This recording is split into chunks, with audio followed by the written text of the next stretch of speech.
The spider web of each prospect's test results from the NFL Combine comes courtesy of MockDraftable. SPARQ composite scores are provided by Zach Whitman. All players' ages are calculated as of September 2019. This is the 6th installment of my NFL Draft Deep Dive Scouting Series, following quarterbacks, running backs, tight ends, wide receivers, guards, centers and tackles and interior DL. Next up, linebackers. 1. Josh Allen, Kentucky, 6'5", 260 seconds, age 22, SPARQ percentile 78.0, comp what we wanted Anthony Barr to be this year. 135 prospects declared early for the NFL draft, 32 of whom had already graduated. So 102 prospects without degrees gave up scholarships to enter the process. Many will be vindicated when they hear their names called on the first 2 days. Many won't. Some won't be picked at all. In the 2018 NFL Draft, 35% of early declarations went undrafted, 37 total. Josh Allen was supposed to have been in that class. But he actually listened to the NFL Advisory Committee, many don't, to their detriment, which had given him a mid-round grade and suggested he return. Senior Bowl executive director and former NFL scout Jim Nagy believes Allen would have ended up in round 3 had he declared. Allen spent one tenacious offseason turning himself into the example coaches across the nation will point to when a talented but raw prospect is entertaining the jump. He turned down round 3 to 4 money, deferred a dream, and made millions and millions of dollars in the process. He leaves college as arguably the best player in Kentucky history. What a rise it's been. Not going back 1 year, but 15. Allen spent elementary school removed from the majority of the student population. At his school, special ed was in the basement. Allen had a speech impediment, and a nasty case of ADHD that wasn't diagnosed until he moved to Lexington, ***, a prospect after thine own heart. I was removed from first-grade classes at Baxter Elementary for an hour twice a week because I couldn't pronounce R's. When asked my name, I would say, though nice wom. For high school, Allen moved to Alabama to live with his aunt and uncle. He took up football as a freshman. Allen was a tall, skinny receiver who shied away from contact. He had a growth spurt, added some weight, and was a 6'4", 200 all-conference receiver as a junior. Athleticism runs in the family. Allen's sister Maisha Hines Allen plays in the WNBA, and his uncle Greg was a 1983 fifth-round pick of the Golden State Warriors. For his senior year, Allen moved back in with his family in New Jersey. Allen's old friends from the Garden State barely recognized him. His giddy coaches turned him into a two-way player. Allen dominated in his first try at defense, destroying overmatched New Jersey tackles. But nobody really noticed. We put his hand on the ground and told him he was going to rush the passer, and 3 months later, he's got 22.5 sacks to lead the whole state, Allen's HSHC John Fiore said. But colleges had no idea he could pass rush because he'd been in Alabama playing receiver. Recruiting services dropped a 2-star flyer on Allen. Fiore begged Rutgers to give him a look, but the lowly state school had zero interest. Which, if you go by recruiting rankings, made sense. Allen barely snuck into the top 50 overall recruits in talent-starved New Jersey that year. Only FCS Monmouth was interested enough to offer a scholarship, and that's where Allen was heading, until Kentucky swooped in with a late offer to flip him. Allen first flashed as a pass rusher as sophomore. After that season, in the spring of 2017, Allen and his girlfriend learned that they were pregnant. Allen called UKHC Mark Stoops. He told me that day, "It's on, coach. You don't have to worry about me. I'm a changed man," Stoops said. Most fathers connect more when the baby is born. He didn't wait for that. He started preparing for it the minute he knew about the pregnancy. Here's Allen describing how his mindset changed when he learned of the existence of his unborn son. "If I was feeling heavy or getting tired, I just thought about him and pushed myself to work out harder. He was my motivation every day, and he wasn't even here yet." He wasn't even a baby bump yet. To this day, Allen's Instagram bio reads, "Father to Wesley Devin Allen." Allen had another developmental leap as a junior. Following that season, the NFL Draft Advisory Committee told Allen he needed to gain weight and improve against the run. The NFL also wanted to see more polish and nuance to his game. They wanted him to become more than a one-trick pony: speed, length, rusher off the edge. So Allen got it in his head that he was going to gain 20 pounds of muscle. He did it with a hyper-focused nutrition plan and a maniacal workout regimen. UKOLB coach Brad White also gave Allen 3 football-related things to work on in the off-season that he wrote out as quasi-insults. 1. 2. Soft setting the edge against the run. 2. Speed to power transition en route to quarterback needs to be smoother. 3. Add a marquee inside move as a pass rusher. After a tenacious off-season of work with his unborn son pushing him, Allen showed up as a senior a complete player, improved across the board. He added 10 socks to his ledge and finished No. 2 in the country with 17. He easily led the nation with an obscene 94.3 PFF pass rush grade in the SEC. Allen won the Bednarik Award and Nagurski Trophy and was a first-team All-American. He was the primary driving force in a rebirth of Kentucky football that culminated in the Wildcats' upset of Penn State in the Citrus Bowl on New Year's Day. Many NFL prospects skipped the bowls with minor injuries, phantom injuries, or simply the old begin preparations for the NFL draft line of explanation. Josh Allen was a top 5 overall talent who refused to entertain the thought. You have to understand, Josh Allen isn't Josh Allen to Josh Allen. And what I mean by that is he wasn't a top 5 prospect making a brave decision for his teammates. To Josh Allen, he's the special needs kid who was relentlessly mocked by classmates. He's the father who is beholden to Wesley Devin Allen. He's the 2-star recruit who couldn't get calls returned from Rutgers. Anyone who thought he was ducking that game doesn't know Josh Allen. An underdog his whole life, Allen turned himself into elite NFL prospect by teaching himself to give full effort every second of the day no matter what. When his opponents were drinking beers on the boat in the summer, Allen was lifting. When they were out at bars chasing girls, he was watching film. As they slept, he was running stairs. He's a process guy, not a results guy, and those are the folks who always get the results. Allen's got the full package as a pass rusher. He's a top-of-the-line rangy athlete who uses his length as a weapon, staying on the outside of blockers with those long arms extended and those pistons for legs firing at all times. Allen isn't just looking for kill shots, he wants to flip the field and is constantly looking to bat balls out of hands. He forced 11 fumbles the past 3 years, including 5 last year. Where Allen's evaluation became so much more straightforward is in run defense. In 2017, he posted a 59.3 PFF run defense grade, poor. In 2018, he improved astronomically, to 83.5. He is now so good at run defense that he likely could have made the NFL as an edge-setting grinder even if he wasn't so athletic. Against the run and pass both, Allen is rarely fully blocked. He doesn't quit, and he has better tools than you do. Allen has also showed well in coverage the past 2 seasons, running around and forcing contesting situations like a jumbo safety. Kentucky's staff not only helped him to become more well-rounded, but they used him all over the place and gave him a wide range of assignments. In a given 3-play sample, you might have seen Allen jamming a slot receiver in coverage on play, setting the edge on a sweep the next, and pinning his ears back to harass the quarterback into an ill-advised throw on 3rd down. At the Combine, when asked what position he should play in the NFL, Allen responded, "Defensive player, whoever gets. I'll play whatever they need me to play." Allen told USA Today. "On or off the ball, it doesn't matter to me. I'll play safety or corner if they ask me to. The game is changing right before our eyes. There's a lot of big guys that can really move nowadays.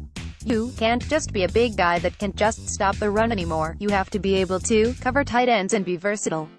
You want to talk about accountability and character? You want to talk about a guy who identifies goals and then will stop at nothing to achieve them? This a mid-round prospect who returned to Kentucky because he was crazy enough to think he could go 1.1 the next year. After the win over Penn State, Allen told reporters, "You all record this? If I don't go number one, I don't know who is." At the NFL Combine, he doubled down. Allen may fall just short of that goal, but that's more about semantics and personal taste than an indictment of his skill. I rank Allen no. 2 overall, behind Quinn and Williams, and boy was that one a close call. The tools are elite, and we have proof of concept that Allen is a dogged, relentless worker. Because of that latter bent, Allen is no longer just an edge rusher. He wins in a variety of different ways, and he can be deployed just about anywhere. He'll get even better as he adds more moves and counter moves and is taught how to turn his hands into weapons like his legs. He's become an upper echelon run defender and coverage linebacker in addition to being a Freddy Krueger presence in the nightmares of quarterbacks. He is everything we wanted Anthony Barr to be coming out of UCLA. Barr turned out to be a pretty good off-ball linebacker in the NFL. Allen's got that skill set with similar athletic gifts, and he adds a terrifying edge rushing package he just used to set nation's best conference on fire. 2. Nick Bosa, Ohio State, 6'4", 266 age, 21.9 SPARQ percentile, 74.8 comp, Joey Bosa 2.0. Nick Bosa loves Donald Trump and Ronald Reagan, the GOATs, hates Colin Kaepernick, clown, and has argued that Beyoncé's music is complete trash, and the movie Black Panther is the worst Marvel movie of all time. Once an irreverent feed sprinkled with anti-immigrant and quasi-race baiting hot takes written with Eddie Haskell as frat boy aplomb. Lol, always gotta be a race thing, geez. Bosa tweeted last May. Bosa's Twitter timeline was scrubbed of controversial tweets and anesthetized in general in the months leading up to the NFL Combine. Asked why by a reporter, Bosa responded, "I had to. There is a chance I might end up in San Francisco."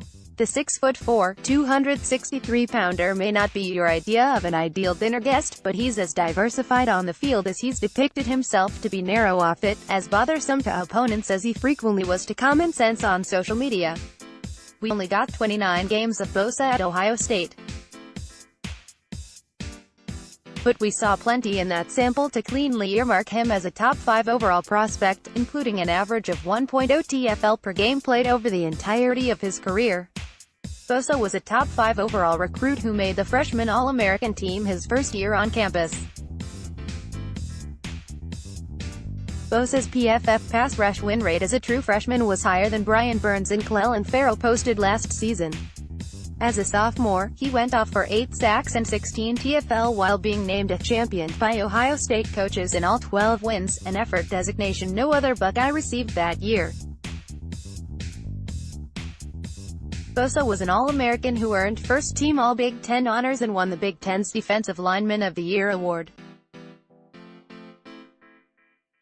A top 5 lock, a dark horse Heisman candidate heading into last season, Bosa and the Buckeyes had national title hopes before Bosa stumbled awkwardly on a pass rush against TCU in mid-September and suffered a ludicrously painful core muscle injury. That turned out to be his last play as an amateur. Bosa underwent surgery. It hurt to laugh, to cough, to turn over in bed, to take a leak. That first week, I was all alone in my apartment and I just started calling people I care about, just to talk. I called my high school coach, I called my dad, my mom, my brother, Pro Bowler Joey Bosa. It was pretty rough. Bosa said. He withdrew from school. He was called a quitter. Fans turned on him. And I think it's exactly what Eddie Haskell needed. To be humbled and proven human. To be forgotten and disliked. He's got a big heart, Osudiel Larry Johnson. He loves people. I know the day that he left to walk out of this building, there wasn't a dry eye in my office. We cried together. One thing he said was, "Coach, I'm sorry I let you down." I said, "No, you didn't let me down." Bosa's sense of humor isn't my cup of tea, but he's no dummy. He was an academic All-Big Ten Conference honoree and a two-time OSU Scholar athlete. And for the record, Bosa's football character is top-notch. His teammates and coaches swear by him. Bosa is a load on the field. He's a muscle-up, high-effort, speed-to-power player who is a high-end technician, in part because he was able to apprentice under older brother Joey, who declared for the draft after 3 years at Ohio State, from 2013 to 2015. Nick signed on in 2016 to give the Buckeyes 6 straight years of Bosa fury off the edge.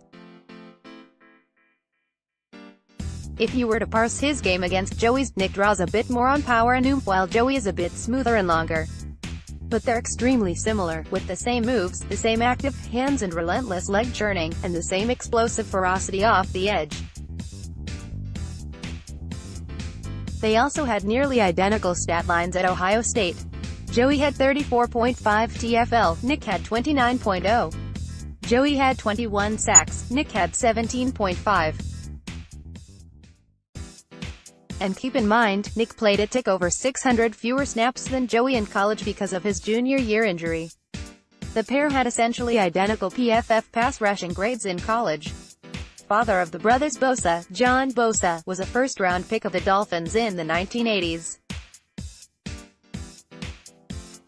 Nick is also a plus-plus run defender. You can't handle him with one blocker, and he can also drop the anchor and hang in against two guys to create multi-car pileups in the direction the ball is flowing. As ESPN's Matt Bowen noted, Bosa's go-to move on the attack is a club-swipe combination that jars the offensive lineman enough for him to swim across their face with a direct path to the quarterback. His game is quick hands, relentless leg drive and blood smears on jerseys. ESPN asked an NFL executive if his team would hold Bosa's decision to leave Ohio State in the middle of the season against him. Nope. When you're as good as he is, it doesn't matter. Same goes for the Twitter persona, though Bosa hopefully shed some of the Eddie Haskell stuff during his rehab. Bosa is a top 3 talent. You can nitpick the profile a bit. He's coming off a season-ending injury, he's a bit immature, and he's not as long nor as athletic as many other top 5 edge rushers we've seen the past decade, but let's be honest. This kid is a beast. 3. Montez Sweat, Mississippi State, 6'6", 260th age, 23 SPARQ percentile, 97.1 comp. Danielle Hunter, Danny Kelly, a 3-star, 220-pound tight end recruit in the 2014 class who signed with Michigan State. Tez Sweat was quickly moved to defense as a freshman. The next season, only 2 games into the campaign, Sweat was suspended indefinitely for an undisclosed violation of team rules, ***. His MSU teammate, Craig Evans, later revealed that marijuana use was the reason. For whatever it's worth, Evans is emphatic that pot was the only reason Sweat got the boot. Sweat was also accused of stealing a bike while in East Lansing, though he said that was a misunderstanding.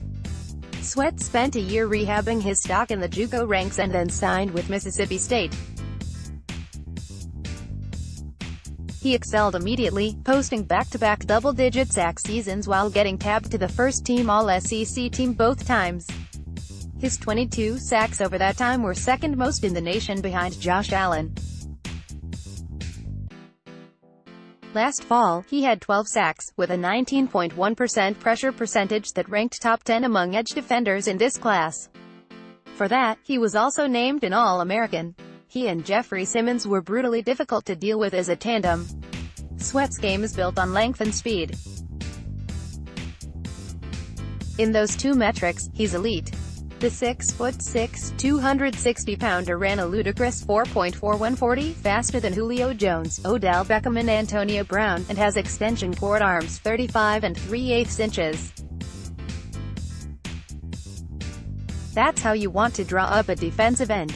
NFL Network analyst Daniel Jeremiah said, Sweat is a classic speed rusher who tries to beat tackles wide, ripping through their outside arm and then flipping on the jets as he turns the corner looking for dinner.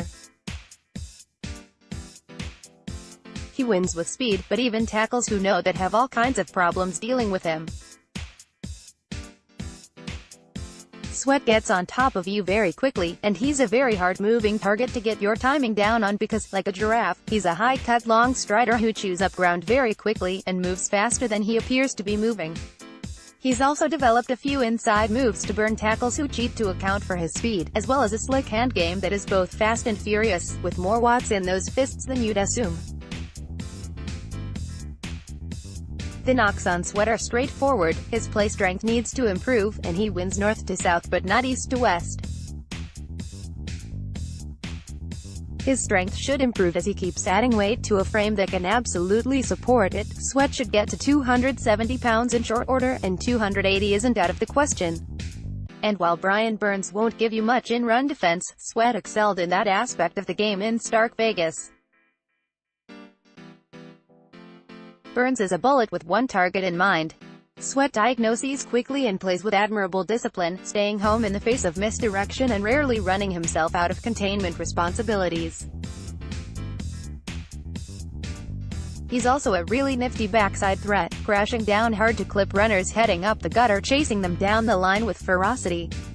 Sweat was number 1 in this class in run stop percentage, per PFF, and his overall run grade was sterling. Sweat's evaluation is complicated by a heart condition that was flagged during a medical evaluation at the NFL's scouting combine. The condition is not considered as serious as that of Oakland Raiders DT Maurice Hurst, who was sent home from the combine last year following the diagnosis of his own heart condition. By contrast, Sweat was cleared for workouts. An NFL source told The Athletic's Dane Brugler that Sweat's condition is considered low risk because he hasn't had any past episodes in his family. Hurst plummeted to the 5th round last year. At least as of this writing, Sweat's stock has not been similarly affected. Again, we didn't have any idea that Hurst was in for a free fall until the days leading up to the draft. It is something to monitor, but it wouldn't stop us from drafting Sweat, another NFL source told Brugler. Hurst was off our board. Sweat will probably need regular checkups. Sweat has drawn ubiquitous comps to Danielle Hunter, and I think that's about right, with the caveat that Sweat was more productive in college and comes into the league a little further advanced in his development. Sweat fits any scheme. He'll contribute quickly either as a 4-3 or 3-4 OLB. 4. Brian Burns, Florida State, 6'5", 249 Sage, 21.4 SPARQ percentile, 95.4 comp. Leonard Floyd, Charlie Campbell, created by a higher power to sack the quarterback. The 6'5", 249-pound Burns has 4.53 jets, an easy stick of dynamite trail to the QB explosion. He clowned collegiate tackles with speed. On some plays, an offensive tackle would only get one feeble shove on Burns before he was in the quarterback's danger zone. A 5-star recruit who averaged more than a sack his last 2 years of high school, Burns burst onto the ACC scene with 8.5 sacks, earning freshman All-American honors. Back then, Burns was a bundle of speed and twitch who didn't really know what he was doing. He had only one more TFL on top of his sack total, and got blasted off the line when Jimbo Fisher made a miscalculation and the opponent ran the ball. Burns went to work and turned himself into an exceedingly clever rusher. If his speed rush is a 100 mph heater, Burns' vaunted inside spin move is a Bugs Bunny curve. The combination was unfair to immobile ACC tackles. He'd lick them with speed on a few reps one drive. The next, as the tackle was leaning left off the snap, no doubt having resolved to this time catch the bat as it flew by and fling it out the window by running Burns in a rainbow route around the quarterback. Burns would show a few steps of speed, see that heavy left step from the tackle, who was opening himself up to make his lateral shuffle with Burns more palatable, and then spin inside the second the tackle committed to engagement. It was almost unfair, especially when he started to incorporate a changeup, modulating his approach to screw with tackles' timing even more. When he wins outside, Burns bends that edge like Beckham, squares his shoulders, and descends downhill with authority. He's improved his hand use and has gotten better and better at leveraging his length. Last year, Burns led the Power 5 with 69 QB pressures. He watches a ton of tape and heads into a game with a mental profile of the opponent's tackles. "I always have a predetermined move," Burns told Pro Football Focus. "I always have a plan in my head before every rush. You don't want to just go into a rush not knowing what to do. If I get a good enough get off and I can beat the guy with speed around the edge, I'll just do an inside chop and dip around the corner." As a pass rusher, Burns' evaluation is as clean as it gets. The question becomes, what else can he contribute? Burns actually improved by leaps and bounds as a run defender in Tallahassee. He showed a willingness to set the edge, and labored to funnel runners inside, generally effective, as you're not beating Burns to the corner. But Burns can get mauled by power, and he's as unsure of himself in these types of engagements as he's sure of himself on the prowl as a pass rusher. He loses control of his hands and goes along for the ride once he's given up his chest. It's difficult to project improvement in this area at the next level. Burns is what he is. While at the NFL Combine, Burns was told by NFL teams that, in addition to working on his run defense, he needed to add weight to his lower half, continue to work on hand placement, and to develop a bold rush. "I think he'll get there with the hands, but his twig legs aren't open to expansion, and he's never going to be a speed-to-power rusher." It barely warrants mentioning, because dropping Burns into coverage would be like playing Ed Oliver at zero technique in a 3-4 defense that doesn't blitz. I kid, Major. But Burns' athleticism and length didn't really translate to coverage in limited exposure. Still only 20, Burns is just a baby. A baby who was born to do one of the most valuable things in the modern NFL, sack the quarterback. He's absolutely going to do that in the NFL. But if can never threaten with power, he must develop more counter moves to complement his spin, and he must become more fluid in giving up plan A and transitioning into plan B5. Clelin Ferrell, Clemson, 6'4", 264th age, 22.3 SPARQ percentile, N, a comp. Derek Morgan, Charlie Campbell. In high school, Ferrell overcame the death of his father as a freshman and a torn ACL as a senior to earn top 150 recruit billing. He signed with Clemson, which knew he'd have to be redshirted as a frosh. Ferrell went on to dominate, with 27 sacks and 50.5 TFL over the last 3 years, and 21.36.5 over the past 2. He has the look of a classic defensive end, textbook frame and muscular build with long arms, and worked quite hard to develop a well-rounded game. What makes that game such a joy to watch is Ferrell's ability to subvert expectations. He's not elite in any one area, but is strong across the board and must be accounted for and dealt with on each and every play. Ferrell wants to be physical, wants to mix it up, has the body to mix it up. But he's not a one-trick pony. Ferrell complements his physicality with an explosive first step and technical slickness. One of his tricks is shrinking Clelin, wherein he squeezes through gaps when bigger linemen who've felt the voltage in his hands sink the hips, expecting him to mug them with clubs and get his face mask into their chest again. Ferrell uses